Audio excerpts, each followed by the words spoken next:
Hello everybody, today I'm not playing Pokemon. You got that right, this is not Pokemon, despite how it looks. There's a little game called Monster Sanctuary that um, I picked up, well, I'd say picked up, I played it on Xbox Game Pass.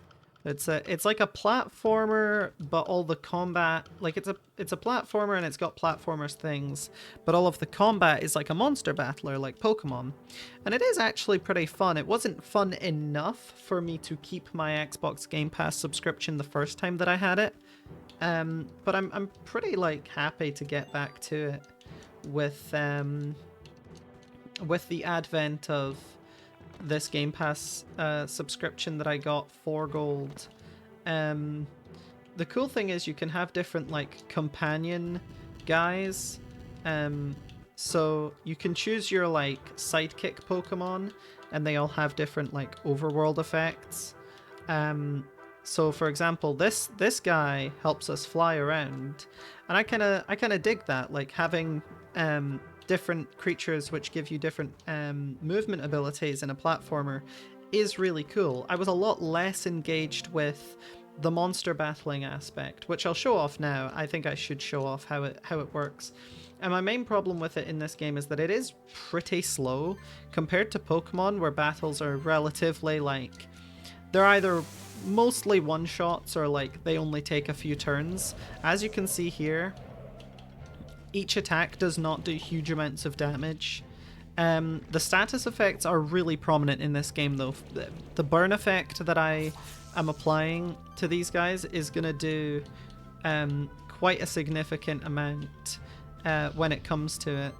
I do like that it gives you kind of a preview of how much damage each monster will take. You can see the orange on the health bar whenever you're targeting is how much that attack will do. So I like that it's upfront about that. Something that I don't love about Pokemon is that there is variance in the attacks, not just because of critical hits, but even before critical hits, there's variance in the amount of damage that attacks do. And it's always a little frustrating when a Pokemon is left on just a little bit of health, and that ruins your whole game plan. To be fair though, if you're losing because of that slight variance and you're not doing like a challenge run or anything, it is most certainly a skill issue. Like, the game is not hard enough that you should be losing because of that difference. But it is a little frustrating when it comes up, because it's like, oh, I was right there and I didn't quite get it. It's always why I haven't loved critical hits in Pokemon. I don't mind getting them, but I hate being hit by them. I've always thought that NPCs in Pokemon shouldn't be able to get critical hits, and a lot of people have called that kind of like a silly opinion, or like, you know, why are you complaining about the difficulty of this kids game, right? But the way I see it is that I'm not actually complaining about the difficulty of a kids game. I'm just complaining about the randomness that I might... Because here's the thing, if you lose a battle and you black out or white out in Pokemon, it's not an insignificant amount of time that you're losing. You're losing a good, like, I don't know, 2-3 minutes, could be even longer depending on how far you were from the nearest Pokemon Center. To me, that's kind of unacceptable. I don't think that the game... I don't mind being set back 2 or 3 minutes because I made a mistake. Being set back 2 or 3 minutes because I got hit with a crit does feel like it doesn't respect my time as much as it should. And I kind of have a problem with games that are like that. There's a lot of issues with Pokemon, I think, not respecting the player's time. Like, in Sun and Moon, you can't skip any cutscenes. I always found that extremely frustrating. I got so sick of it that I never beat Sun and Moon. I got like 40 hours in and I was still not even done with the main story.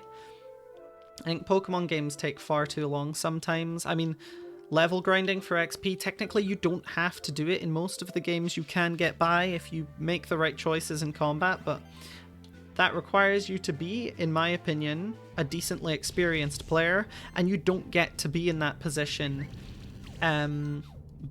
by not spending a lot of time with the game. So on a first playthrough, it's easy to imagine somebody taking 40 or 50 hours to beat a Pokemon campaign, and those games are just not meant to be that long. Like I like Pokemon, but I just don't think they're like suited for that length of story. And which is one of the reasons I really liked Sword and Shield and Scarlet and Violet, is the story can be played at your own pace. And in Sword and Shield, there's very little story between the areas.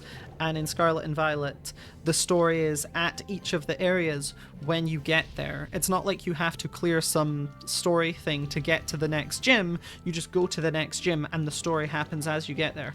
Perfect format for a Pokemon game. I think those games are brilliant. And I know there are problems with both of them, like the performance issues in Scarlet and Violet really are like unacceptably bad. I realize that they're pushing the hardware, but maybe they shouldn't be, right? Like, it's Pokemon, it's the premier kind of handheld game. They shouldn't be pushing the hardware if it comes at the expense of the experience, and I think it does. I think in a very significant way, the performance issues in Sword and Shield, well, I put up with them because I was enjoying the game, but I think it spells a really bad sort of reputation for Pokemon that, like, that game series doesn't deserve. Pokemon is far too good of a game series for its players to have to put up with that kind of thing, right? Like, I just don't think it's very, like, I don't know. I see it as an issue with respecting the player, but you know, I could see the other perspective where it's like, you know, Game Freak is not as big of a team as you would expect for such a big franchise. I mean, Pokemon is like AAA games, but they don't have a AAA team, at least from what I've heard. They are significantly behind in like scope of team members compared to other games of that scale. And I don't mean scale of the actual games, I just mean like production wise. Pokemon is obviously a very... I think I need some sort of speed power. I don't think I have something that speeds me up.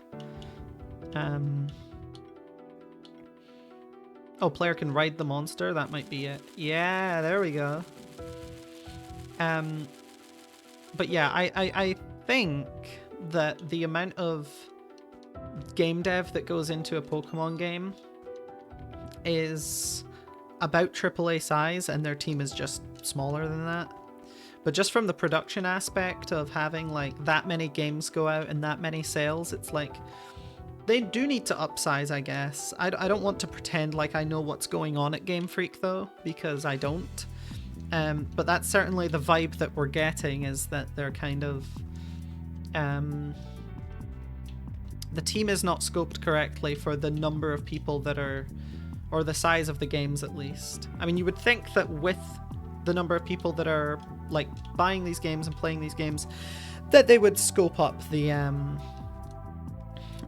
team in the game, and it just doesn't seem like it's going that way. But I don't know. I don't want to, like, because a lot of people are on the internet claiming that they know about the development of Pokemon, and these are the issues, and this is what Game Freak has to fix to make the next Pokemon game better. And I think we just don't know that. I think that it's kind of impractical to claim that we know what's going on at Game Freak better than Game Freak does. You know, a lot of people have suggested like, oh, Nintendo should just take over Pokemon. And I think that's not a practical solution either, because yeah, Nintendo makes fantastic games, obviously. Nintendo also makes a lot of games, and I think the amount of resources that it would take for Nintendo to make a good Pokemon game would probably detract from the other aspects where Nintendo is doing extremely well. Which, I don't know if you've seen any of the Switch 2 leaks, because there are some out there. It seems like they're doing quite a good job at the console department. Obviously, the Wii U was a bit of a failure. By all means, though, as a console, the Wii U is fantastic. It's just, as a product, it didn't sell well. Commercially, failure, but like in practice, as a product, I loved the Wii U. I thought it was great. The Switch was obviously wildly successful, but it has its issues, and if the Switch 2 leaks are true, it seems like they're fixing them. They have a whole new model for the Joy-Con, which seems to have a better... what's it called? That Joy-Con model seems to have a better shape to it. Like, it's not flat at the back, so it should be better to grip onto and to hold onto, and I'm really looking forward to the Switch 2. I'm not convinced that I should be buying it at launch, though. And I don't think I am going to buy it at launch. The only thing that would get me to do that would be... New Mario would be up there, and New Smash would be like a guarantee. I think I can't go without getting the New Smash game. And I know it's bad, and I know there's problems with Nintendo.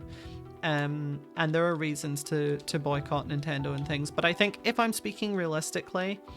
a new Smash game is not an opportunity that I want to pass up on.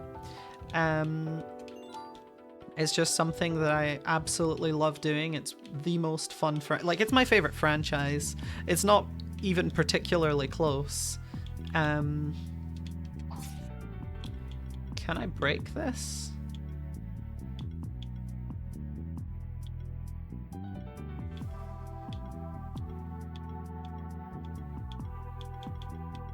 Moves heavy blocks, maybe? Nope. Okay. Oh, did I name them? I don't know if I named these or if these are just their names. Oh, I named... Okay, Dende must... I must have named it Dende, right? That can't be the name of a... of a creature, right? Oh, yeah. Okay, I did name them. Aruminio Rice. That's my friend. Okay. I don't know what the... I don't know how many of these I nicknamed and how many are the default names. But sure, yeah. Aruminio Rice. Let's go.